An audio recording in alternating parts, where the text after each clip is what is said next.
It was going to be a boring morning because all Sunday morning watches were simply boring. This announcer came on almost hysterical, you know. This is for real, the bombs are falling, the Japanese are attacking Pearl Harbor, this is not a practice.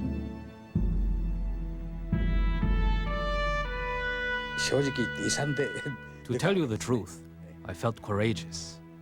I was very honored to be chosen as one of the first to strike the opening blow. I was walking across the campus with a friend of mine, and somebody yelled across at us, and it just made a profound impact at that very moment. The planes came in close and just raised havoc on the ships in the harbor. You could actually see the pilots. They came so close. All of those young men who were blown off or knocked off in some way from the Arizona and the other ships were swimming through water on fire.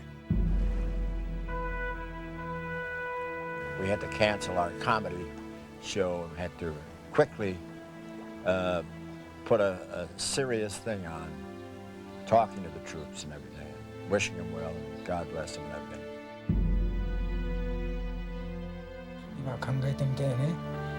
I can never forget that memory. I don't know how many people I killed with the torpedo I fired. I said something that I would have never thought of saying. I looked up there and I said, "You goddamn Japs."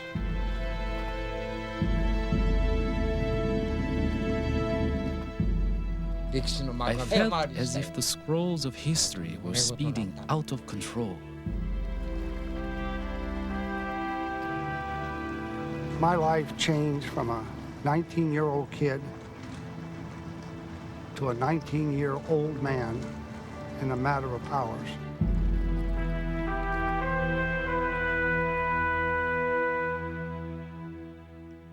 Their memories are 50 years old, but recalled as if Pearl Harbor were attacked maybe yesterday. But why? Why do we still remember it, and why do we still care about it? For those who remember it, December 7th, 1941 was a date so burned into our minds that we will always remember where we were and what we were doing when we heard about it. For those too young to remember, it helped create the world we now live in, whether we remember it or not, or realize it or not.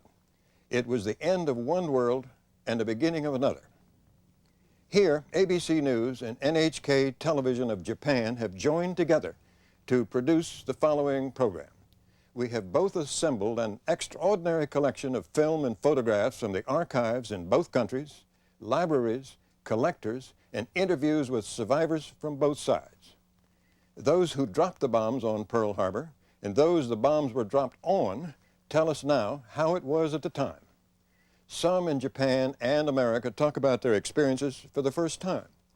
And as far as possible, we will try to recreate that Sunday morning 50 years ago, a morning that changed the world forever.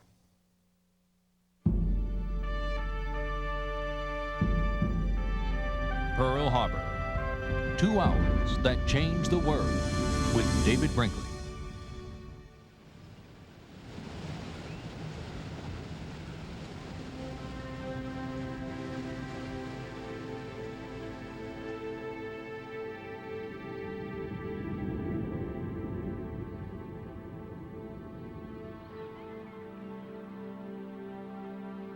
For the men on the battleship West Virginia, the voyage to December 7th began in the spring of 1940.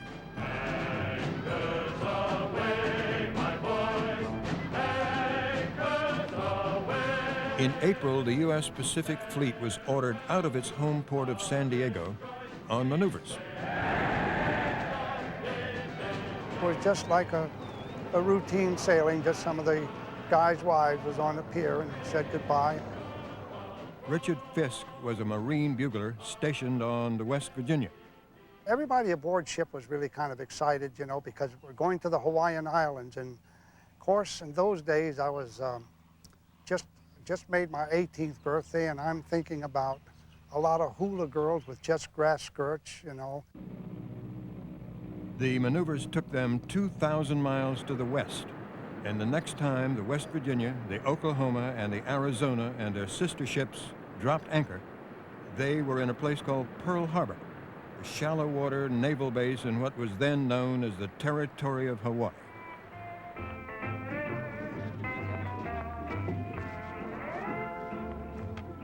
It was actually my first time to have any distance away from home. It had all of the enchantment that a person could imagine by reading books.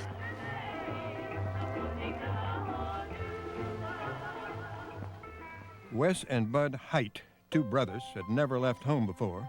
They wrote to their mother in California every week and sent money too. Their lives seemed to be pretty much okay. I'm still well, happy, and crazy. How about you? The same, I hope. I've been staying aboard the ship and taking it easy. Just as the fleet was about to return home, Washington ordered it to stay in Hawaii. So Pearl Harbor, or Pearl as they would call it, became their new home, and the sailors were delighted to stay on in the American paradise. What was our fleet doing at Pearl Harbor anyway? The commander of the Pacific Fleet argued against moving it here, but President Franklin Roosevelt insisted, and the commander who argued with him was shipped out. The reason for the move? The Japanese were aggressively and brutally seizing an empire in the Pacific, expanding it rapidly. Roosevelt didn't like it and thought maybe showing the fleet and the flag would cause Japan to hesitate. It didn't. In fact, it would cause a brilliant admiral on the other side of the Pacific to begin work on showing their fleet and flag. It was he who would play a central role in the events ahead. January 1941. This man is on board a Japanese battleship, working quietly, carefully. He is designing a remarkable, almost fantastic military plan. His name, Admiral Isoroku Yamamoto. He had been naval attaché in Washington in 1925, 27. Before that, he had gone to Harvard and taken several courses. He had a tremendous command of the English language, and he understood Americans. Yamamoto knows Japan is intent on pushing its power deeper into Asia. Who could stop it? Nobody but the United States. So he is planning a huge gamble. He writes to a friend about his plan. The Japanese Navy must fearlessly attack and destroy the U.S. main fleet so that the morale of the U.S. Navy and her people would sink to the extent that it could never be recovered.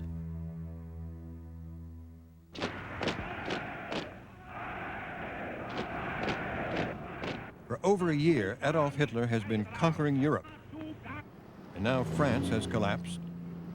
Japan sees it's a good time to invade the old French colony of Indochina, a good time to grab oil in the Dutch East Indies. Eric Severide was reporting news for CBS. It was still, in their mind, the age of empires. The British had theirs, the French, Dutch, and others. We, in a sense, also. Who are we to say they couldn't build an empire in their area of the world?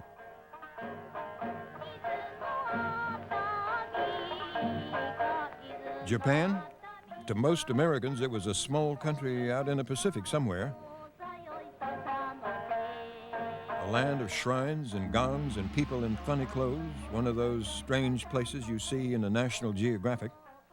In truth, Japan was a poor island nation with mountains and very little usable land, no oil, no minerals at all. Toshiya Kanai was a fourth grader in a small Japanese village. Meat once a month, horse meat at that, was a big luxury. Not enough goods and provisions were available then.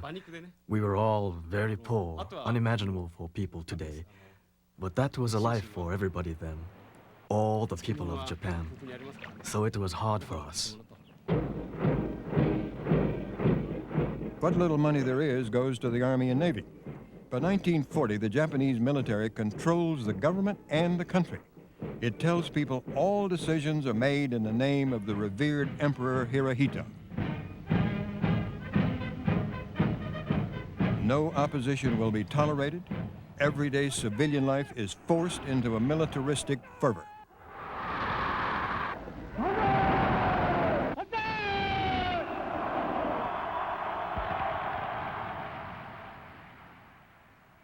Even a young American boy like Don Gorham, who grew up in Tokyo, is caught up in the military tide.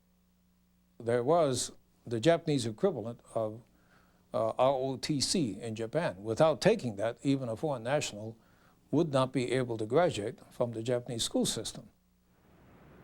They would sit me on a beach situation, they would sit me on a small hillock, and I'd file a red flag, and I was the enemy. So my colleagues would come and try to shoot me down or kill me.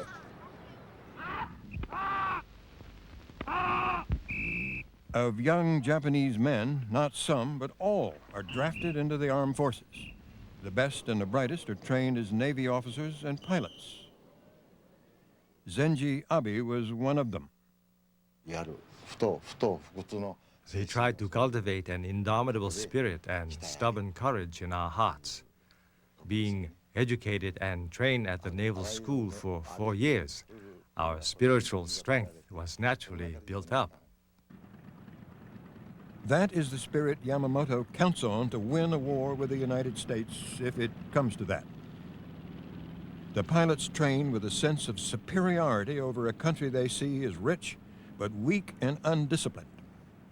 The impression we had at the time was that the United States was not a homogeneous society like Japan, which consisted of a single great race. We knew that the American people were made up of many races and therefore assumed that the American people had no united loyalty to their country and no desire to fight for it. This view of America was reflected in the political cartoons of the time. When they looked at America, a lot of their images were shaped by Hollywood. They had a Hollywood image of America as full of corrupt politicians and chorus girls and gangsters and cowboys and so on. They felt it was a country which really couldn't pull itself together to go to war. The European war was getting closer. Hitler was threatening our friends, the British, but the U.S. still resisted jumping in. America was just getting on its feet again.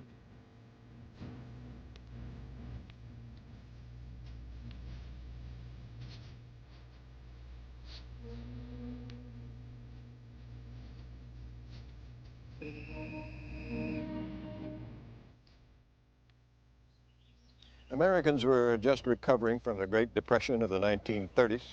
There were jobs again, money. People felt good about themselves and did not want to mess it up by joining the war. They said, we've just had a war, and what did we get out of it? Death, debt, and George M. Cohan singing I'm a Yankee Doodle Dandy. A story at the time. The spring of 1940, a workman, a laborer with a shovel, long unemployed, back at work in a defense plant building weapons for Britain, was handed a paycheck for $100, the most money he'd ever seen in his life. He stared at the check for a long time and said, thank God for Hitler. The spring of 1940. Again, it was America as Americans thought it should be. Papa drove to work or rode the trolley car. Mama stayed home. Cars cost $500. Gasoline, 15 cents a gallon. A 3-bedroom house, $15,000. Interest, 3%. Very little income tax. The spring of 1940. Peace and growing prosperity. The cherry trees blossomed pink and white, the petunias grew in the window boxes, good movies, no crime. Was this the best of all possible worlds? They thought so. Franklin Roosevelt had won an unprecedented third term by promising to keep us out of the war in Europe. As long as it remains within my power to prevent, there will be no blackout of peace in the United States. In saying that, he was bowing to the political power of the isolationists, now in full cry. We demand the truth from our leaders. One of their leaders was Colonel Charles Lindbergh, the first to fly across the Atlantic alone and a great American hero. We believe security of our country lies in the strength and character of our own people, and not in fighting foreign wars. Americans were focused on the war in Europe and generally unaware that the United States and Japan had been in conflict for several years over the Japanese invasion of China. The Japanese didn't go into Asia saying, okay, we're going to conquer Asia. They went in saying, we're going to liberate Asia from the colonial yoke of the Europeans and the Americans. And many young men who went to war died believing they were liberators. Japan's claim it was liberating China was ludicrous to Americans, particularly when hundreds of thousands of Chinese men, women, and babies were murdered in what was called the Rape of Nanking. The U.S. sent China $50 million in war relief.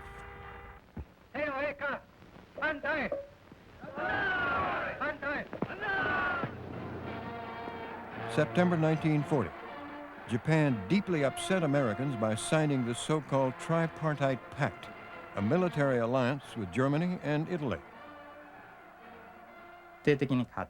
For the United States, the signing of this pact was like a ceremony celebrating the establishment of an organization of gangsters or outlaws, and it produced one decisive change. The American government started to be skeptical towards the Japanese, not knowing how far they would go. In a few days, the Japanese march into French Indochina, pushing their empire even farther.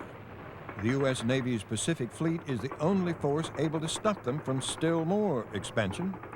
It is now clear to Yamamoto he must go ahead with his complicated plan of attack.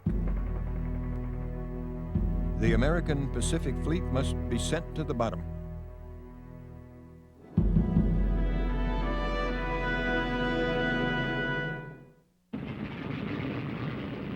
February 1941. Two new commanders arrive at Pearl Harbor for tours of duty. For the Navy, Admiral Husband E. Kimmel. For the Army, General Walter Short. Now there's 75,000 American military people in Hawaii. They spend most of their time drilling and running through simulated alerts.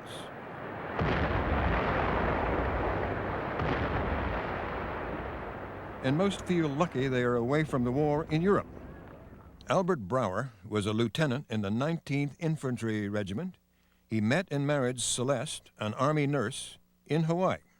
When you have a few beers at the officers' club there, we did the thing to get around to the war in Europe and so on. And we kept patting each other on the back saying, in case of war, this is the place to be. We have it made. Look, all this water around us, protected by the United States Navy, we have it made. So they think. There is no crisis they can see, and no real concern about Japan. Jean LaRock was an ensign at Pearl Harbor. Well, you have to remember, in 1940, the Japanese were called Japs. First of all, they were sort of midgets compared to the rest of us. We do, for a matter of fact, so we thought, that the Japanese couldn't see well, that they could only imitate, that they were not good warriors, and that if we put up even a bluff, we would scare them away. There were certain standard images, I think, of the Japanese before Pearl Harbor, and most of them were contemptuous. They were not only small in stature, but they were less developed, and in that sense, on the scale of evolution, that they were therefore closer to the apes. Most Americans never laid eyes on a Japanese person since there were very few in mainland America. But the men stationed at Pearl Harbor saw a great deal of them, since the population then was nearly 40% Japanese and their culture was seen all over. Daniel Inoue, born and raised in Hawaii, was often torn between the two cultures. Like many young Japanese Americans, Inoue attended a Japanese language school every afternoon.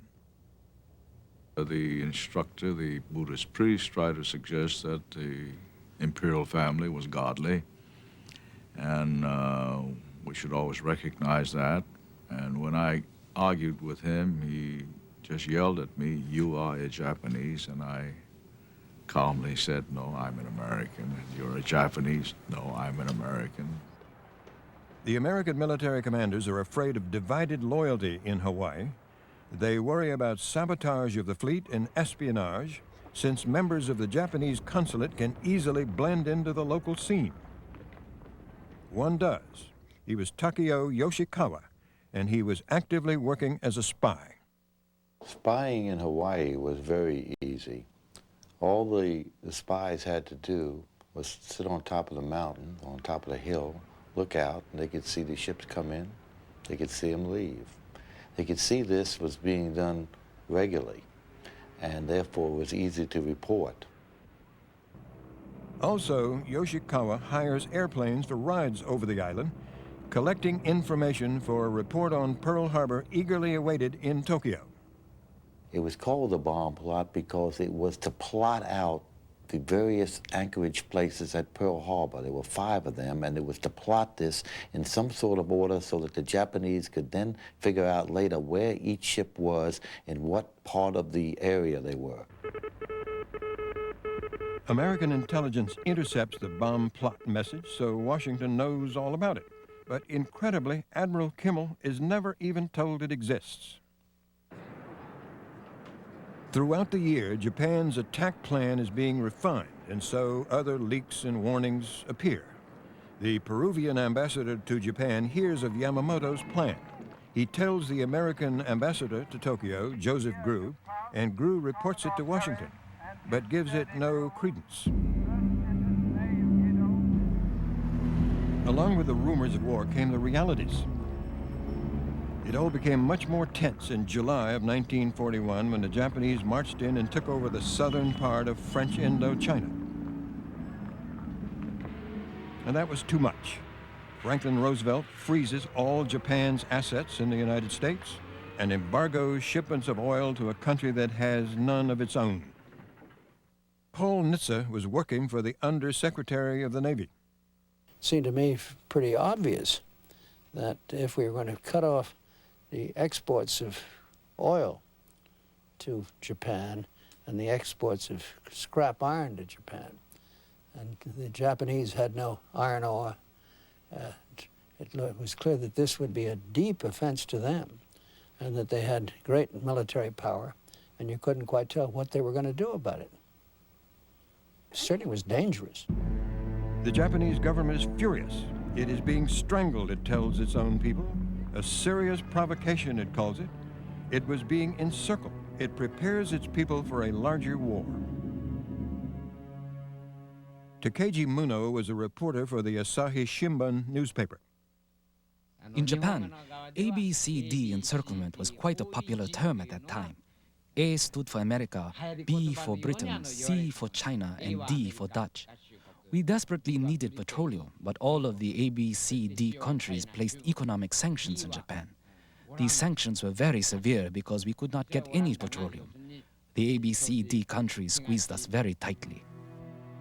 Yamamoto knows Japan has only a 1-year supply of oil, so they decide they have to move now, to go south into countries that have oil they can take, no matter who stands in the way. This decision was made at a conference in September 1941 with the Emperor present. It was decided at this conference that they would go forward with their plan of war, but that negotiations with the United States must continue. These decisions were made with the Emperor's will. Again, they knew nothing could stop them but the American Pacific Fleet. It is agreed at this meeting that if negotiations break down, they will give Pearl Harbor an advance warning. Yuzuru Sanamatsu was a naval attaché at the Japanese embassy in Washington. Commander Yamamoto's idea was related to traditional Japanese soldiers' tactics. That is, Japanese warriors never try to assassinate a person who is sleeping. When they try to kill him, they first kick the pillow and wake him up, and then kill him. The same principle applied to the attack. The required time to wake America would be approximately 30 minutes.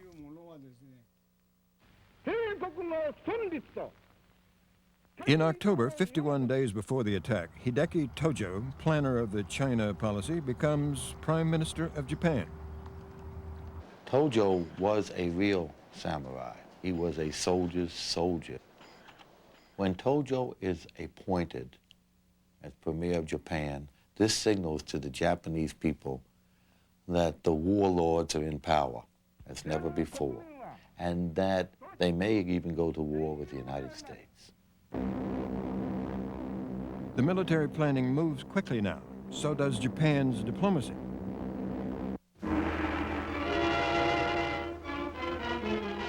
Special delivery message from the Mikado. On November 15th, a second ambassador arrives in the United States to help Nomura, the current ambassador who's been negotiating for almost a year.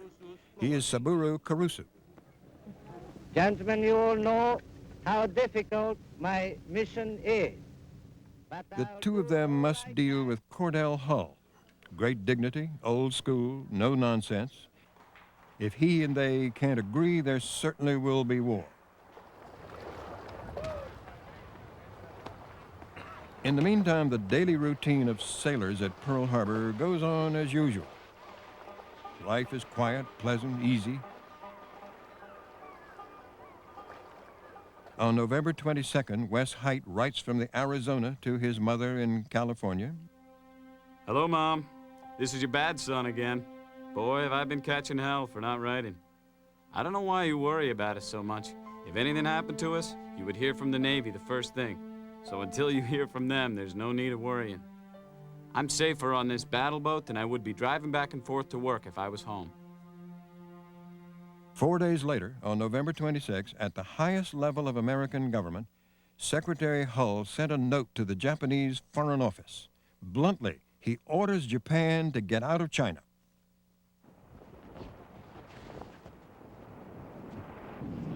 In Japan, the note is seen as an ultimatum.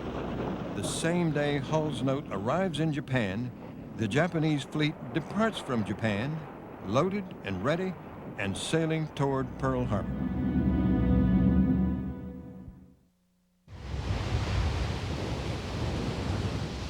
The Japanese combined fleet heads toward Hawaii through wintry seas, far to the north of ordinary shipping lanes.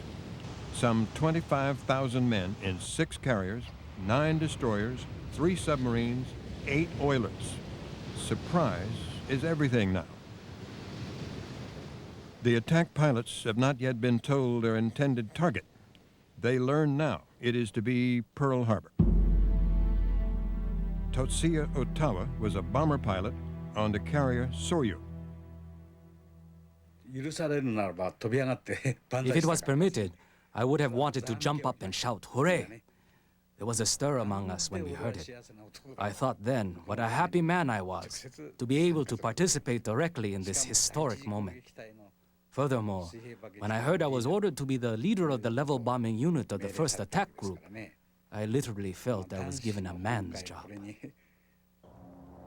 On November 27th in Hawaii, General Short reacts to Washington's war warning and places the Army Air Corps on alert. But Washington specifically directs against alarming civilians.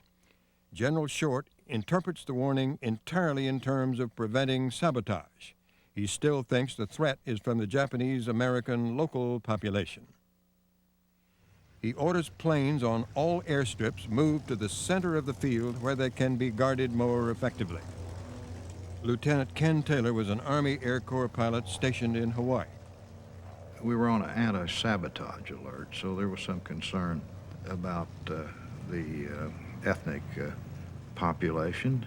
And while I don't believe our commanders thought that we were in danger of a direct attack, I thought they must have thought that there was some danger of sabotage.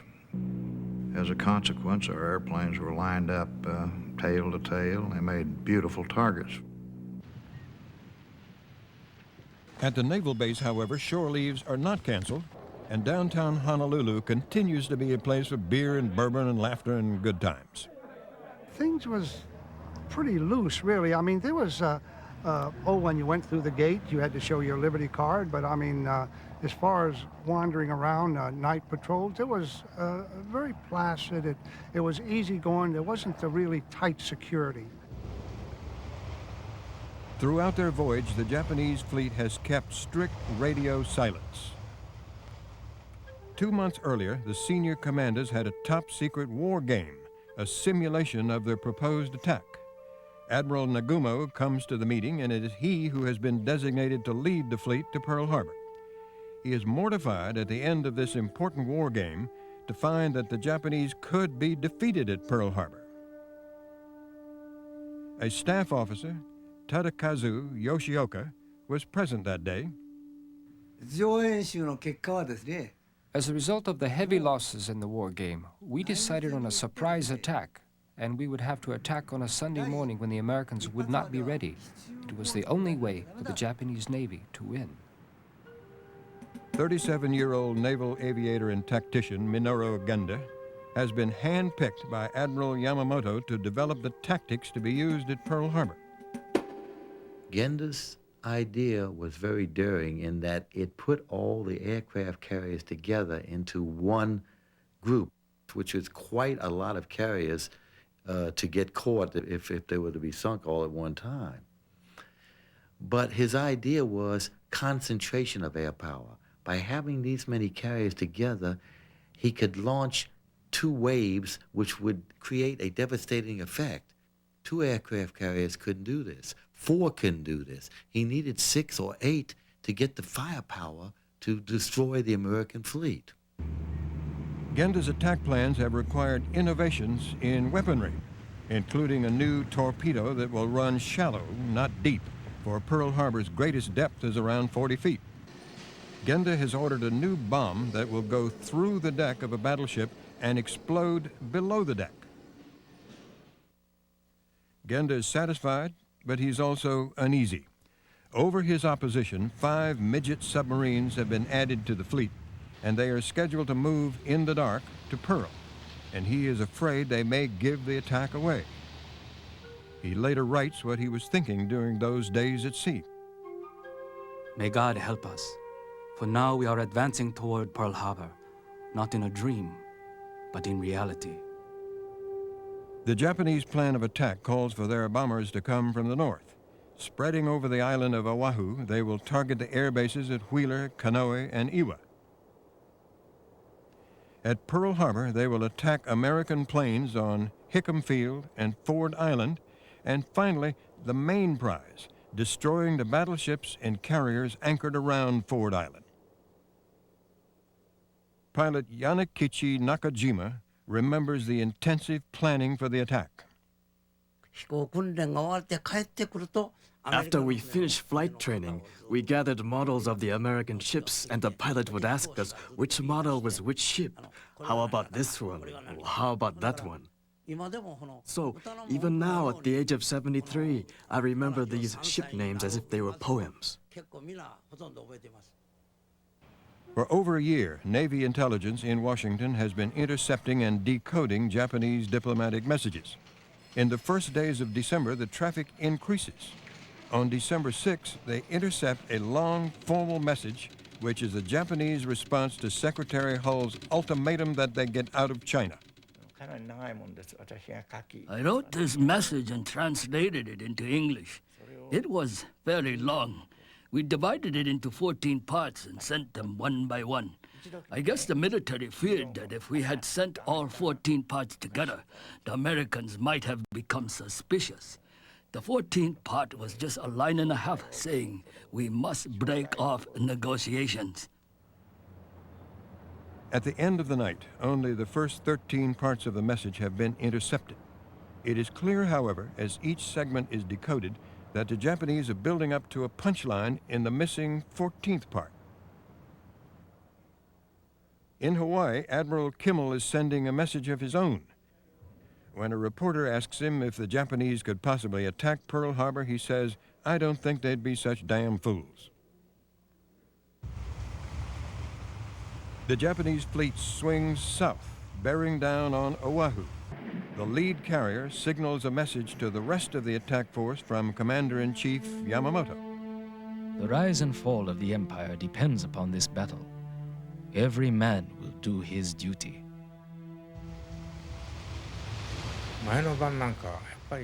The night before the attack, I could not sleep.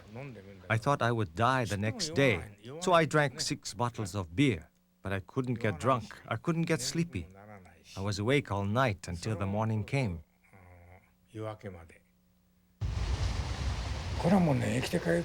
I didn't expect to come back alive, so I put my belongings in order. Finally, I wrote a message on my scarf. I wrote something like, "I will triumph with dignity and honor."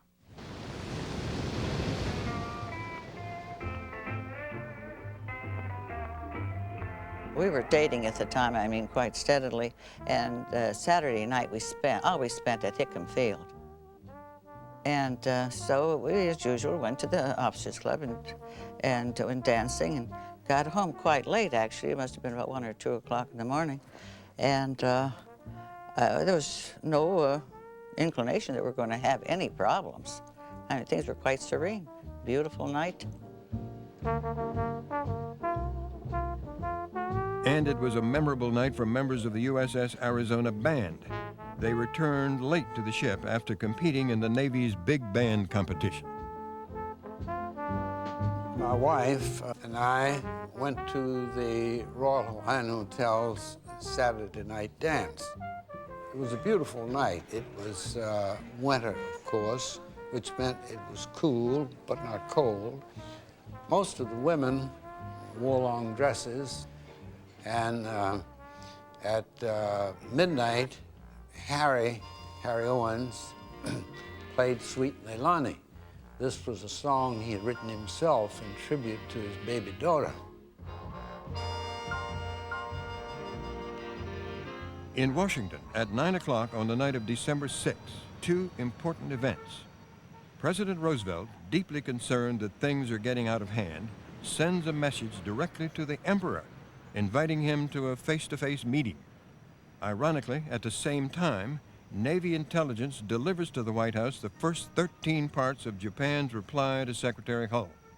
After reading this, Roosevelt turns to his longtime confidant, Harry Hopkins, and says, "Harry, this means war." What the president does not know, and what nobody on the American side of tomorrow's war seems to know, is where or when. It would come, of course, out there where Harry Owens has just finished playing Sweet Leilani.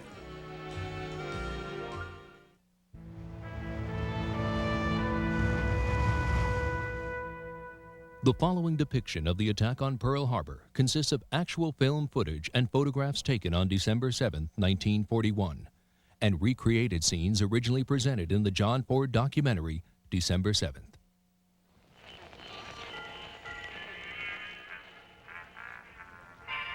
At Pearl, most people have turned in. Honolulu radio station KGMB is on the air, but on this night with new listeners, the approaching Japanese fleet. I had the mid-watch. I was a radio operator on this ship, and the mid-watch ran from 12 midnight till approximately 7 o'clock the next morning, or breakfast or whatever. And we didn't have any indication that night at all. It wasn't anything but routine messages for the entire mid-watch. Lee Goldfarb served on the USS Oglala. The next morning I was relieved, and I went to my bunk with the idea of getting a little sleep and then meeting my friends in Waikiki. That was the plan. At 5:50 a.m., the fleet's 6 carriers, now about 220 miles north of Pearl, increased speed and turned to the east into a brisk wind to launch their planes.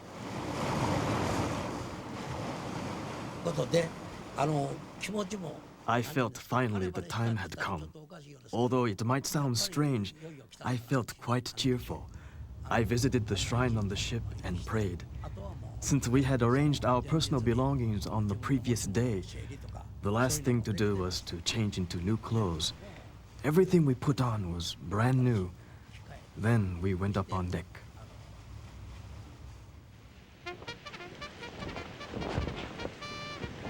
Just before I was sounding reveille, this was around 6, a little after 6 it was, we saw this float plane come over. And it looked like similar to one of our JRFs. But nobody paid any attention to it. I guess it was up about, I'd say maybe 4,000 or 5,000 feet, and it just circled Pearl Harbor, and then it circled a couple of times and went back up north. The pilot of the scout plane reports back to the fleet, Pearl Harbor sleeps. The morning of December 7th, the main targets of the Japanese attack plan are lined up at anchor. The battleships Nevada, Arizona, West Virginia, Tennessee, Oklahoma, Maryland, and the Battle Force flagship, California. At 6:45 a.m., just outside the mouth of Pearl Harbor, the destroyer USS Ward spots the conning tower of a two-man midget submarine. Guns and depth charges sink the sub in 1,200 feet of water, and the Ward's skipper reports the incident to Navy headquarters. The phone rang at 7:30 in the morning, and it was very quiet on the island that particular morning because our carriers were at sea. 16-year-old Marianne Ramsey was living on the base at Ford Island with her father, Lieutenant Commander Logan Ramsey. It was the duty officer calling my father, and I heard him talking on the phone. Then the next thing I knew, after several minutes, he was rushing out of the house and into our car and roaring out of the carport and going down, I assume, to command headquarters. And I went into my mother's bedroom and said, "What in the world's happened?" And she said, "They've knocked out a Japanese sub just outside the net of Pearl Harbor." At the Japanese embassy in Washington in the early hours of December 7th, the 14th and final part of the message arrives at last. This important communique ends with the bottom line news that negotiations are now broken off. It is the closest to a formal declaration of war that the government of General Tojo is willing to go. Naraichi Fujiyama was on the embassy staff and anxiously watched as one of the diplomats typed the message. We were instructed to treat the document as top secret, so Mr. Okumura, who was not much of a typist, handled it. There were many misspellings and typing errors, so it took substantial time to complete the document. It would have only taken an hour if we had asked the American professional typists at the embassy. The instructions state precisely that the message should be delivered at 1 p.m. in Washington, which is 30 minutes before the attack is to begin. They do not make the deadline.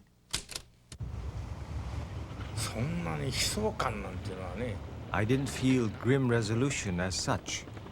Ever since I joined the military, I had a feeling that I would die in battle. It just became more concrete with this mission.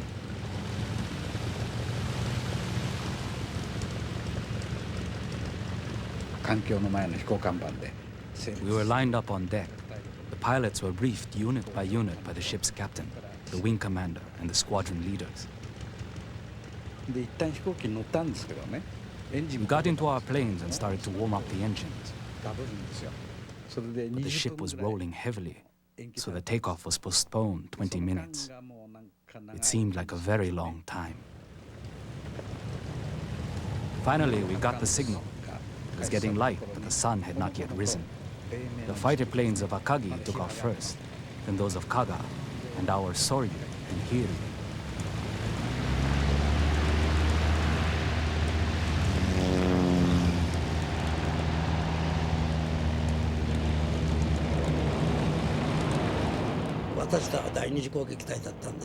Since we were the second wave attack unit, we all gathered at the pockets which were located at the back of the deck.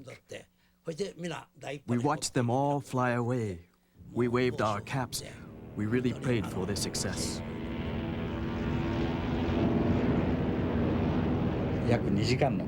For about 2 hours, we flew through huge clouds, spreading like the ocean.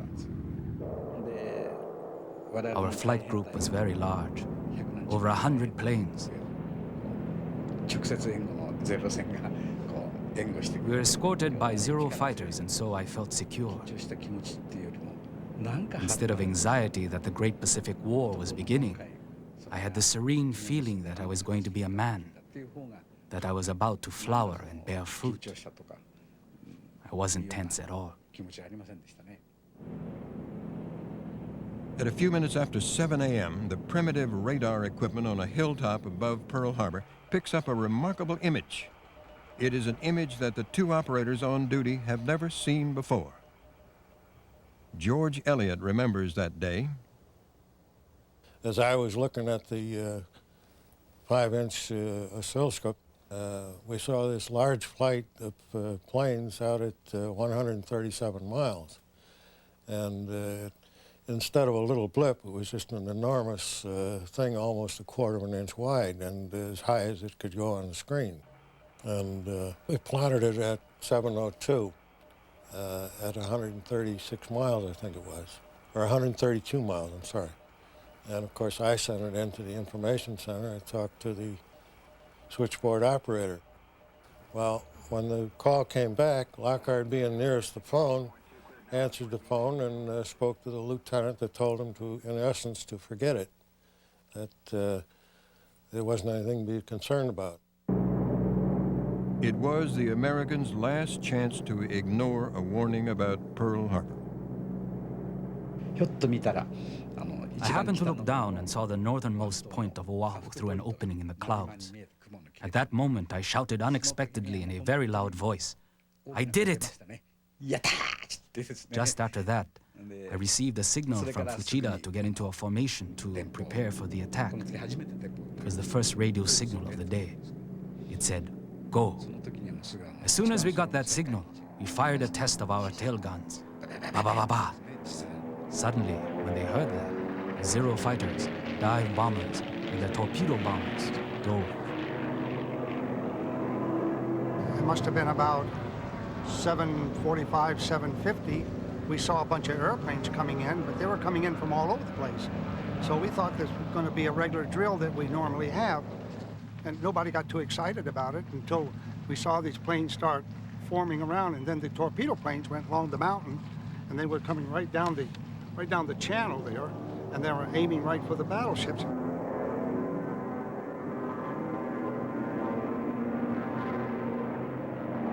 And all of a sudden, about 5 to 8, I heard this high-pitched sound of planes in a dive. I looked out the porthole and I saw 2 planes in a dive. And I've said this, and I guess every guy at Pearl said the same thing. What the hell are these fellas doing practicing on a Sunday morning?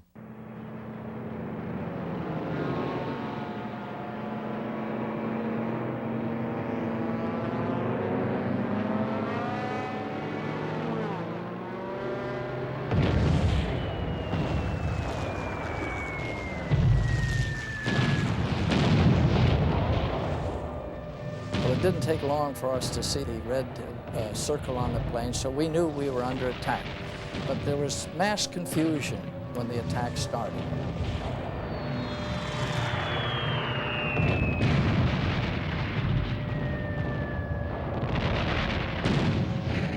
Japanese planes are also bombing Kanoe Air Base, Hickam and Wheeler Fields, where Ken Taylor and the other Army Air Corps pilots are asleep.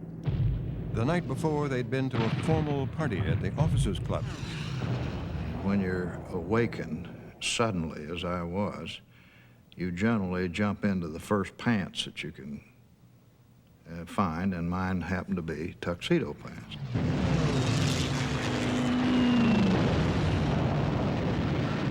At that time, the Japanese had already bombed the field, and they were busy strafing it. I called the base and told them to arm a couple of airplanes, and we were in the air maybe 15 minutes after the attack started.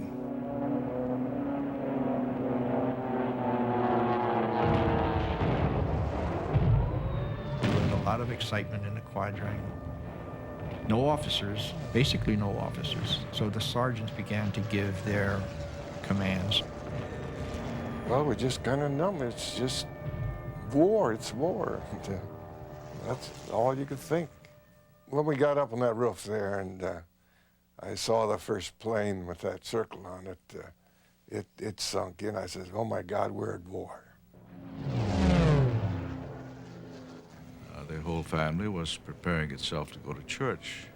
And the music was on, and suddenly the music came to a screeching halt, and this announcer came on almost hysterical. This is for real, the bombs are falling, the Japanese are attacking Pearl Harbor, this is not a practice, it is real. And I said something that I would have never thought of saying. I looked up there and I said, "You goddamn Japs."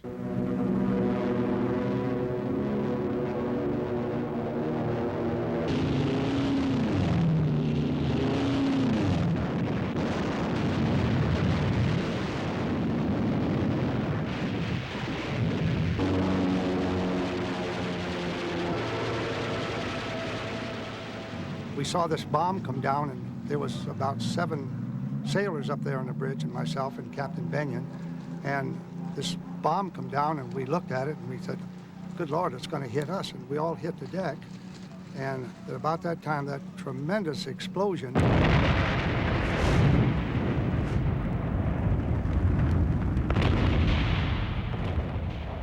And when we picked ourselves up, we looked towards the Arizona, and she was sitting on the bottom with just a ball of fire, looked like about 300 or 400 feet in diameter. Now we had given this world-famous American Navy a first blow. And I was the one who had made this first strike. I had been trained all the way for this moment. Now all this training was rewarded. Since the bomb weighed 800 kilograms and the weight of the plane itself was 2.5 tons, the plane suddenly lifted when we released the heavy bomb. At that moment, all of my feelings of joy rushed up. I did it.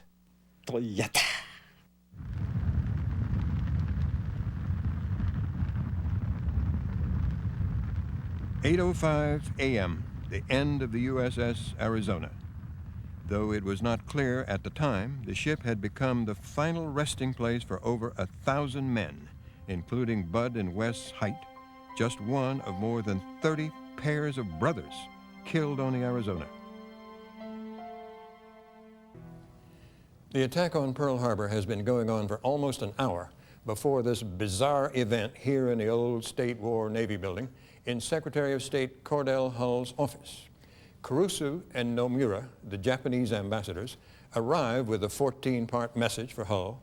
They were over an hour late with it because nobody in the Japanese embassy could type. When they meet Hull, he already knows what's in the message, and he knows the attack is already underway. He makes them wait and then rushes them out, saying, "In all my 50 years of public service, I have never seen a document so crowded with infamous falsehoods and distortions." The ambassadors know nothing about their own government's plans for that day, and oddly enough, Secretary Hull does not tell them that the Pearl Harbor battle has been going on for nearly an hour. The first wave units had been attacking. There was a lot of black smoke filling the sky. Black smoke rose to 3,000 meters. It was swaying toward the west like a giant tail. When I saw that, I felt the attack was successful. The first wave is over. Every battleship at Pearl has been hit, along with Hickam and Wheeler and Kaneohe airfields. In downtown Honolulu, there were civilian casualties from falling American anti-aircraft shrapnel. About 15 minutes later, a second wave begins. Ben Holt was a steward first class on the battleship Nevada. The planes are coming in, the Nevada is getting hit. Our gunners are now manning the guns. I'm trying to secure cans on the side to keep them from rolling across the deck. I saw only one officer, and his name was Joe Tossig, Ensign Tossig, and I remember him very vividly. I felt a very sharp blow on the bottom of my feet, and very shortly after that, I felt a blow in my hip. And I looked down, and my left foot was under my left armpit. And I was standing in a doorway, so I wasn't knocked down. The telephone's intercom called. It was a chief quartermaster named Robert Sedbury. And he said, "Mr. Tossig, aren't you the officer deck?" you better get down here because we've got a signal to get underway. And I said, Sudbury, you've been on that bridge 17 years. If anybody can get that ship out, you can get it out. The Nevada began to move. How could the ship move? It took hours to get up enough steam or whatever to get the ship to go. And this ship was moving, and all of us were just kind of hallelujah.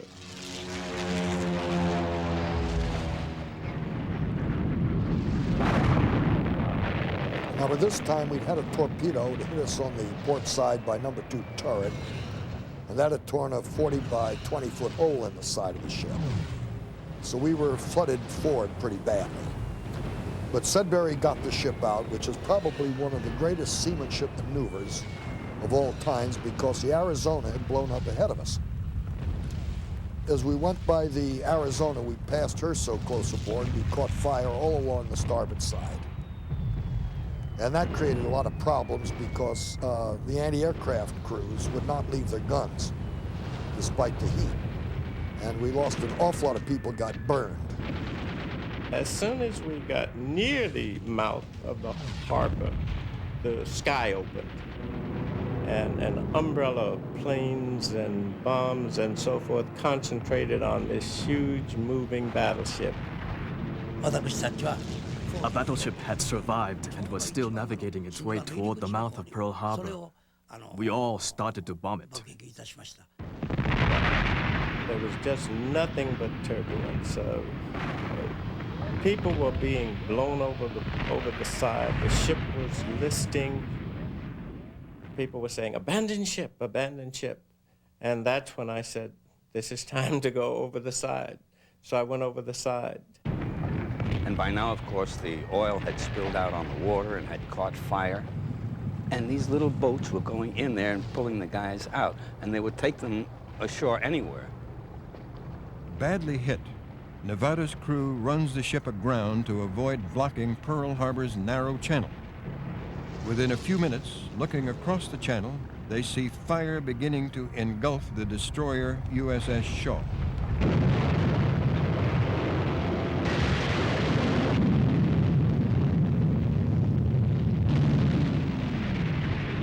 A bomb blast on the Tennessee sends a rain of shrapnel onto the deck of the West Virginia, tied up alongside.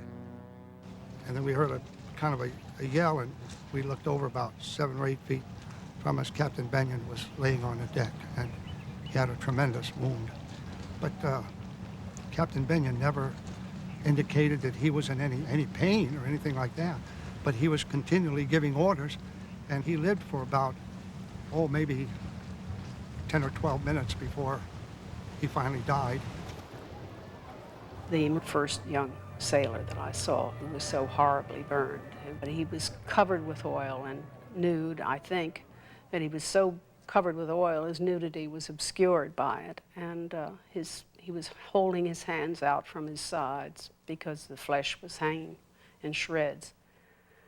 And he must have swallowed burning oil because he pointed to his mouth like this. And he had very, very blue eyes and very, very white eyes, whites of eyes, which were accented by this filthy black oil that covered him.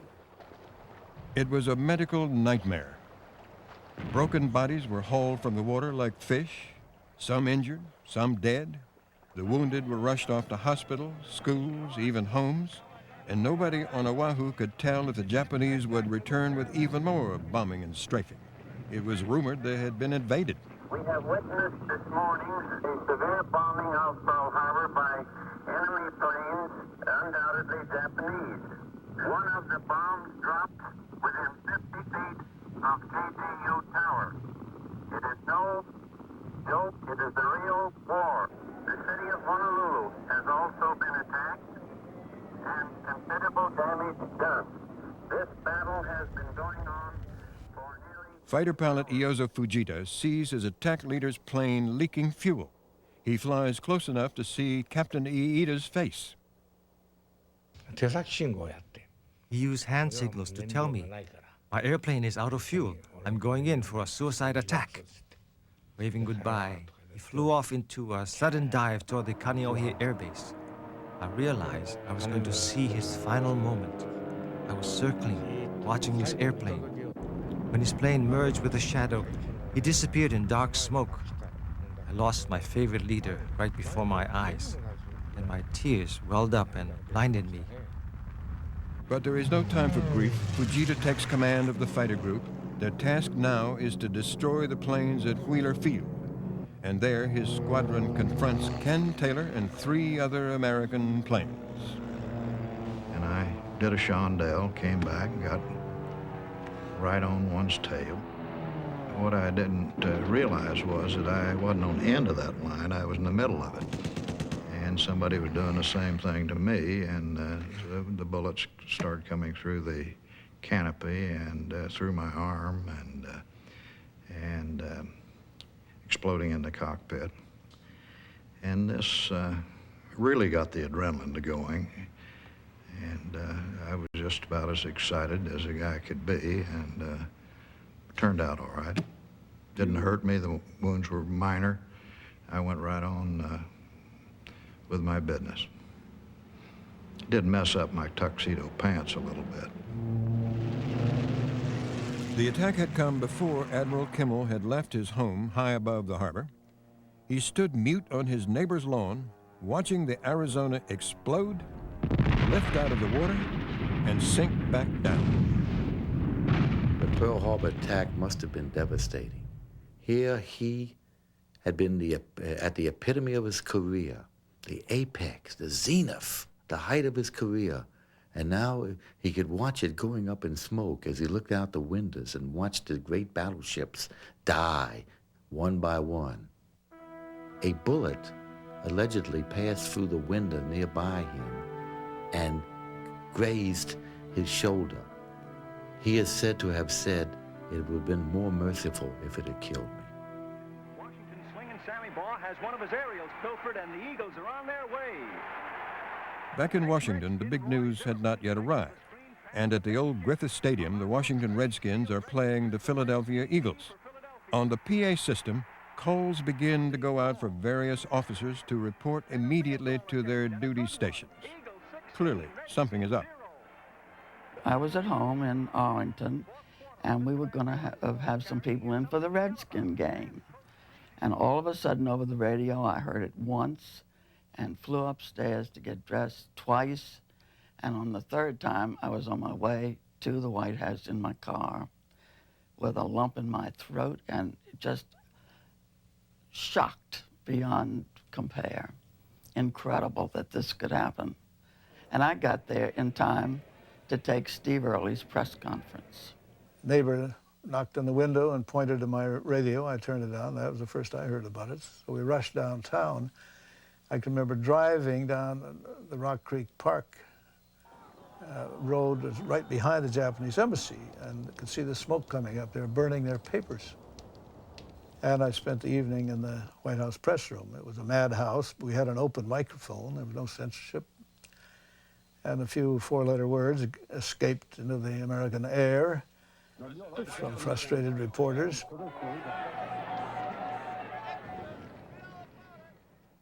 I was away at school at Andover, Massachusetts, and I'll never forget it. I was walking across the campus there near the chapel. It was a Sunday, with a friend of mine, and somebody yelled across at us, and it just made a profound impact at that very moment. Prime Minister Kiichi Miyazawa was a university student when the attack occurred. I read the announcement on a library bulletin board at the campus. It reported the results and the achievements of the attack. Upon reading this bulletin, I was very shocked.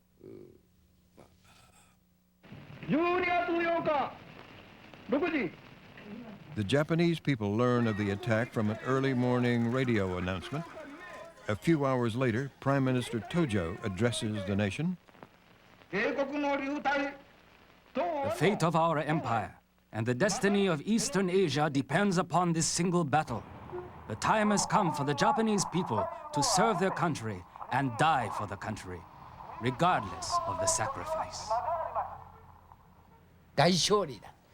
We heard it was a big victory.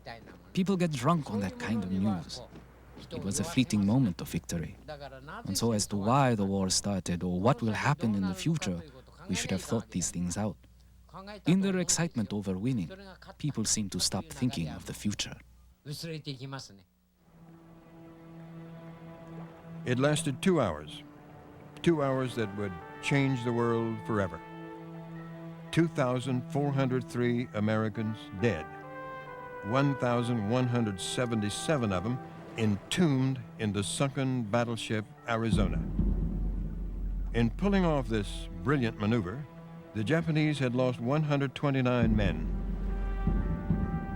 And as night fell over the Hawaiian Islands, Americans would be unified in a way that they might never quite be again. Yesterday.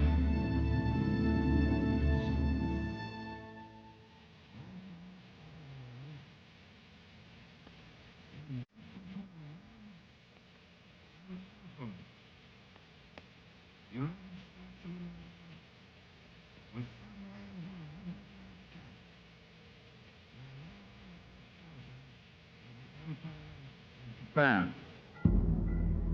After the president's speech, I drove around the island to see for myself what had happened. To see these ships so desecrated after having seen them day after day in their almost invincible-like state was a shock. We certainly thought that it was very, very black for the United States. As in any military action, there were the missing. As a giant battleship sank into the harbor, many sailors were trapped alive below decks. We heard noises coming from the West Virginia. And they sent shipbuilders all through the superstructure because everything from main deck down was underwater because we were sitting on the bottom. And we would walk by the ship and we could hear that tapping, and we'd look at the ship and we'd say, boy, why can't they get them? And then we'd continue our posts, you know, and then finally the tapping kept up until just before Christmas when it finally quit. And we got her into dry dock, and the last watertight compartment they opened up, there was the three sailors there by the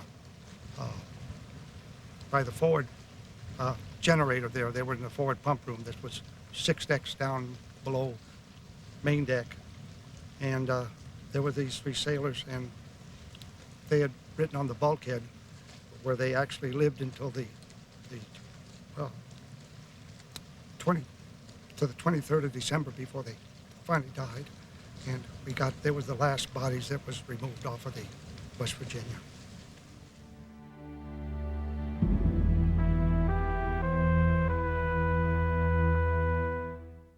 Let's remember Pearl Harbor as we go to meet the foe. Let's remember. Americans were infuriated by the attack. Young men, in anger, crowded into military enlistment offices by the thousands. At Pearl Harbor, in time, ships were raised from the bottom and repaired. Japan's attack would have been even more destructive had the carrier fleet been in port. It was not. Or if they had hit American dry docks and oil tanks. They did not. 2 years later, Americans shot down Admiral Yamamoto's plane, and he died in it. By the end of the war, the fleet he had sent to attack Pearl Harbor had all been sunk, all 31 ships. And General Tojo was convicted of war crimes and hanged. I have never understood. I may never understand. Why? The American commanders, Admiral Kimmel and General Short, were so poorly prepared they were found negligent and their careers were destroyed.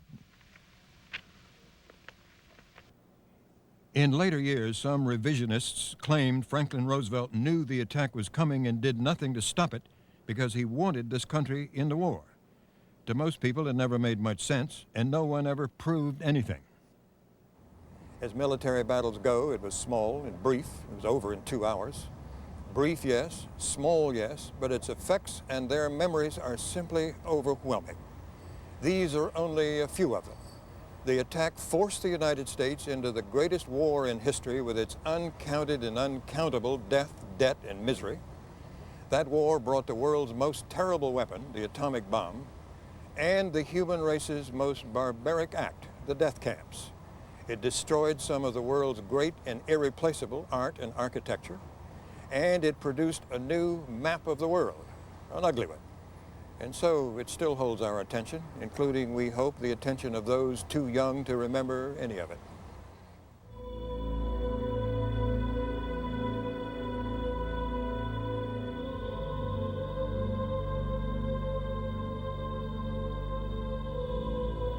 The battleship Arizona has not moved since the morning of December 7, 1941. 1,177 of her crew members were entombed inside forever.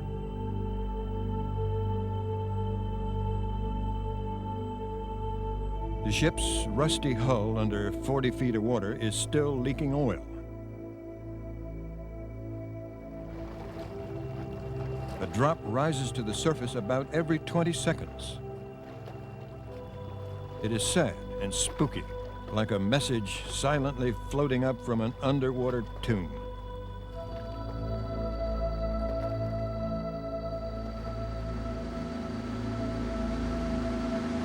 The Arizona itself continued to burn out of control for 2.5 days. The Arizona had sunk as a result of a direct hit into her forward magazines that had ignited over 1 million pounds of explosives. The memorial itself spans the wreck of the Arizona but doesn't touch it. It was placed here in 1961 and dedicated on Memorial Day 1962. There's not much to see now but a sunken battleship, a reminder of a day of American national humiliation. This is where the oil comes up. See, it's just spreading out there. How could it have happened?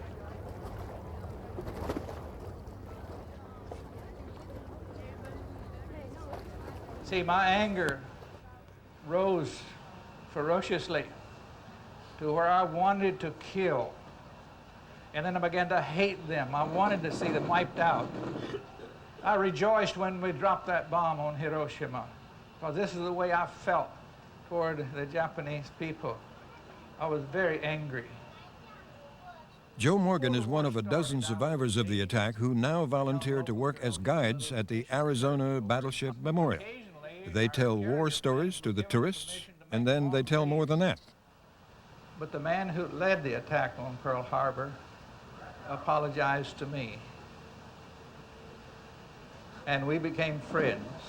And here is a picture of Captain Fuchida and yours truly shaking hands in front of the Lahaina Methodist Church in 1956.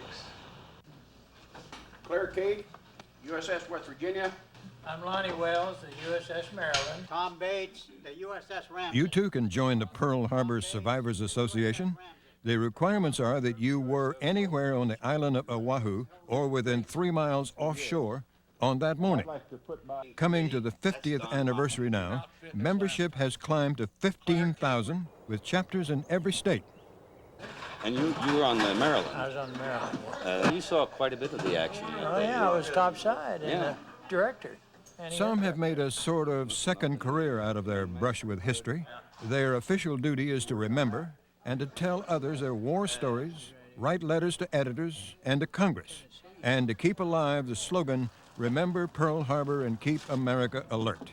Well, that has essentially been the American defense policy ever since. 皆さんと50年ぶりに笑顔のこの再会できたことは誠に喜ばしいこと。 It is good to see you after 50 years. 皆さんご健康で。I wish you good health and happiness. 乾杯。 8 Japanese pilots who flew in the attack had an unusual meeting in October of this year, the first time they've been together since the war. My name is Abe.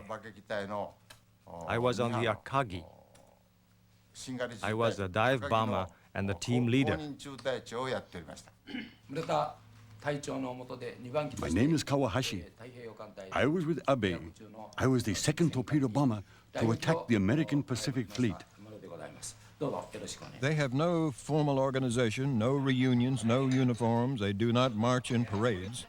They have almost never spoken of their wartime service because in the pervasive anti-military mood of modern-day Japan, war veterans keep to themselves.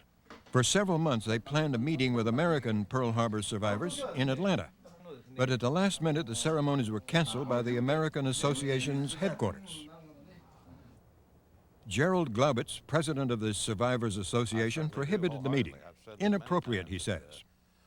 Everybody has said, well, why don't you forgive and forget? And there's several reasons. Number one, we were not at war. It was not a battle. It was a sneak attack in any way you want to name it. There was no warning whatsoever. If there had been, the ships had been underway, the planes had been in the air, and it would have been an entirely different thing. Zenji Abe reads the statement he would have made at the meeting with the Atlanta Survivors Group. We, 12 surviving pilots, were on Admiral Nagumo's fleet and took part in the Pearl Harbor attack. At that time, we were youthful, 20 years old. It was a battle that we had to pursue by the order of our senior officers, believing that this attack was for our own country. Therefore, originally, we didn't have any hatred against you, the American people, personally. The fact that we initiated the attack, inflicted heavy casualties at Pearl Harbor, and left indelible scars in the souls of so many of your survivors, pained our hearts deeply. This is my introduction. Nowhere did I ask for forgiveness or offer an apology. America has many war memorials. Japan has one. The Yasukuni Shrine in Tokyo honoring the war dead. The country's constitution flatly forbids war, and so this is a controversial place. It is not a memorial to bravery and sacrifice. It is seen more as a symbol of dangerous militarism that led to disaster. There are few heroes when a war is lost. Japanese memories of the war are focused almost exclusively on the place where the world's first atomic bomb fell. Hiroshima is seen by them as a badge of national suffering and victimization. Visitors are told the memorial flame will burn until all the world's nuclear weapons are eliminated. Of the 1.5 million visitors to Hiroshima each year, 95% are Japanese, and they hear the atomic bomb story from eyewitnesses. They were so physically disfigured that you wouldn't be able to tell they were human beings. Their hair was gone, their eyes and ears were melted, the skin was dangling from their chins.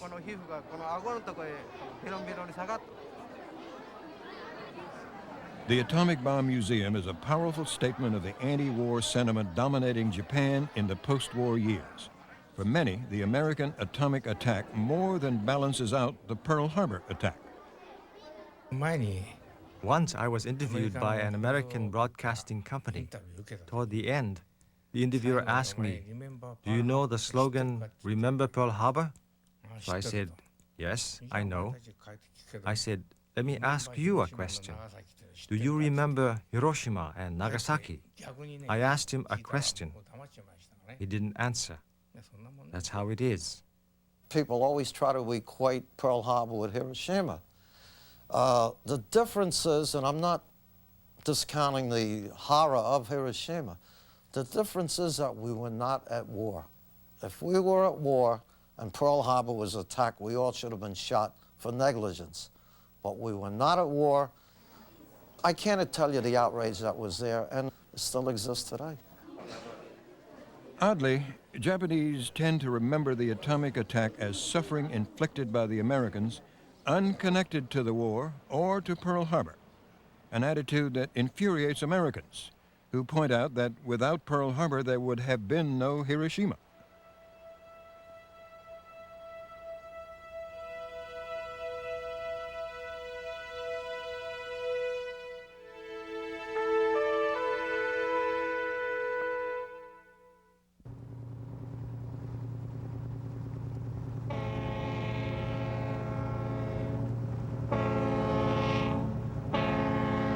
Today, the Pacific Fleet is still in Pearl Harbor, even if there is no threat anywhere in the Pacific. For 50 years, it has been a statement that this country will not be surprised again. You learn not to suck yourself back into some splendid isolation and turn your back on the rest of the world. And of course, when we were attacked in Pearl Harbor, well, we saw that this was, we were in it right up to our eyeballs. And so maybe if we had been more vigilant and less protectionist and more engaged with the rest of the world, all of that could have been averted through diplomacy. I don't know, maybe that's revisionistic thinking, but that is a lesson. And another lesson is, more on the defensive side, be prepared. For 50 years, the U.S. has been prepared, but visitors are not here to see American power. They are drawn by the drama of historic tragedy and the place where it happened.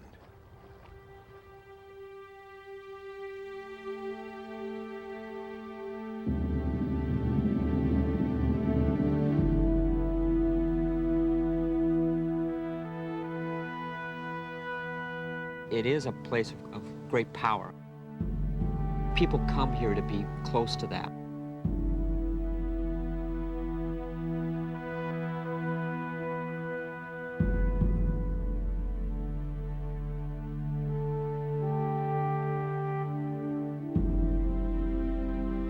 We're emotionally tied to this. And even to this day, just the word Pearl Harbor conjures up emotions and feelings with people.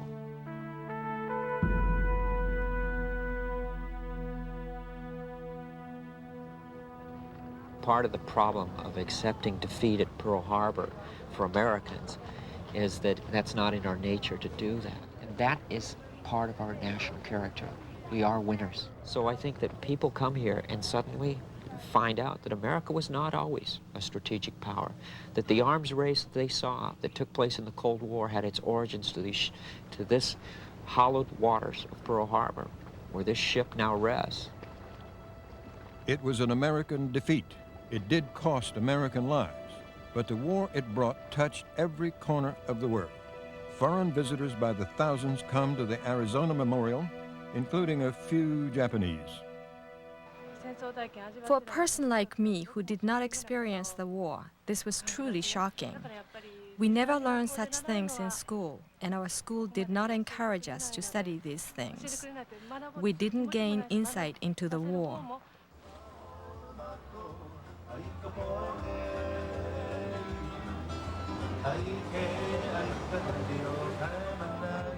1.4 million Japanese tourists visit Hawaii every year, but most of them stay away from Pearl Harbor.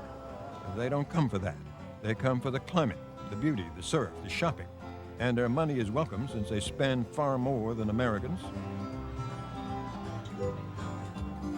The Japanese real estate speculators and developers have turned the Honolulu skyline into a symbol of Japanese economic power, unsettling to some. The people who brought you Pearl Harbor are now bringing you automobiles, are now bringing you the buyout of America. The Zeros are flying over and they're dropping Mitsubishi and they're dropping Toyota and they're dropping Nissan, or else they're dropping yen, and they're now bombing us once again. And because we underestimated them in the 1950s and 60s and 70s, we thought they were still little men. Now we're surprised. We're caught by surprise again.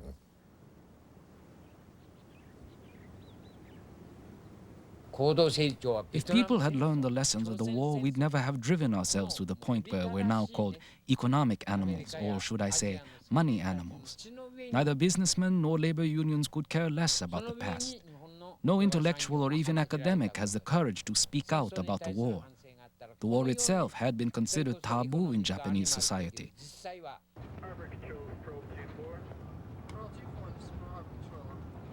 This country will never forget Pearl Harbor, never. Pearl Harbor remains the secret fear of government in this country, being surprised. But that's the past now. I don't think you can the son is responsible for the sins of their fathers and their grandfathers forever. You just can't do it. We still, in some hidden recesses of our mind, think of Japan as the vanquished in a war, that somehow that arrogance that we had prior to Pearl Harbor still exists in our inner soul, and that we are somehow better than the Japanese. Obviously, the Americans have not forgotten, and for many Americans, Pearl Harbor would be one way of characterizing Japanese behavior, Japanese policy. It suggests all kinds of things, and I think it's inevitable that it has colored U.S.-Japanese relations. There's no getting around it.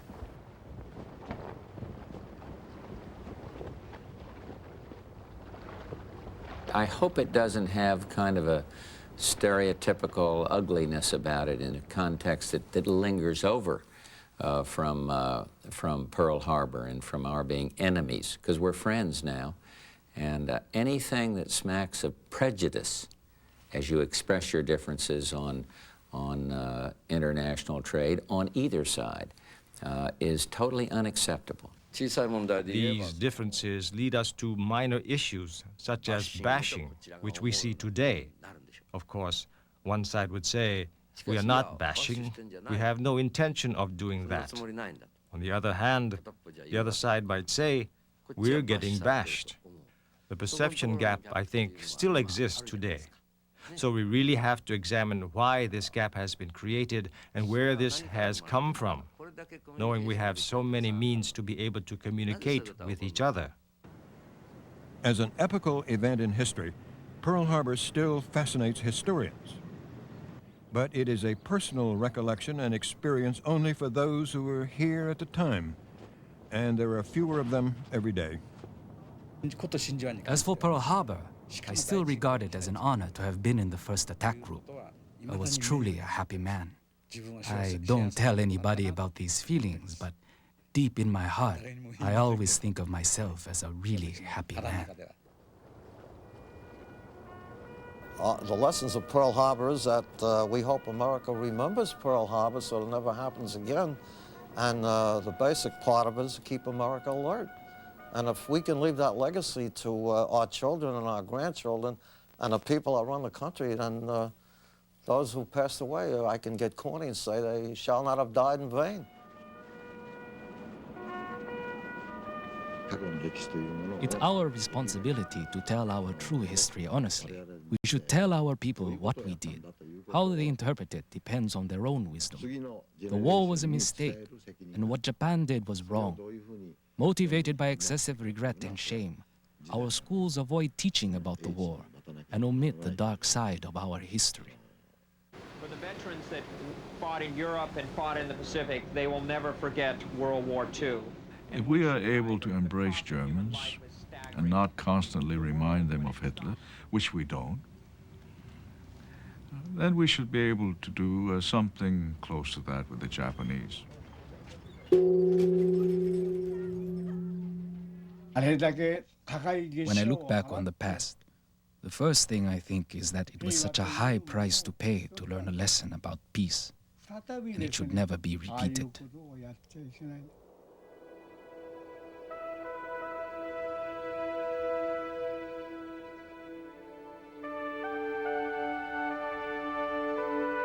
One of the Japanese tourists came up and he was about my age. He pounded his chest. He says, "I'm Japanese. I'm Japanese." And I stepped back. I thought maybe we were going to have World War III there, but he looked at me and he put his hand on my shoulder and he says, "I'm very sorry." And he put his other hand on my shoulder and he says, "I'm so sorry. I'm so sorry." And we shook hands, and then he embraced me, and it made me feel like, gee, the war is really over, you know, after all of these years.